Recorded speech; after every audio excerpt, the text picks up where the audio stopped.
झील तो समस्ते आम समस्ते एकजुट होगी गोटे परिवार होगी आम काम करवा निश्चित भाव में धर्मशाला भारतीय जनता पार्टी विस्तार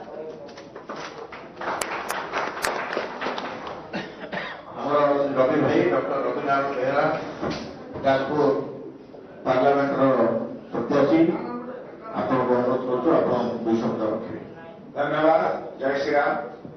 आज माननीय यशस्वी प्रधानमंत्री विश्वगुरु श्रीयुक्त नरेंद्र मोदी जी आदर्श अनुप्राणित हो धर्मशाला भाई मैंने जॉइन कले रकी भाई एवं साथी से खोला हृदय जाजपुर माटी के धर्मशाला माटी को स्वागत कर भारतीय जनता पार्टी स्वागत कर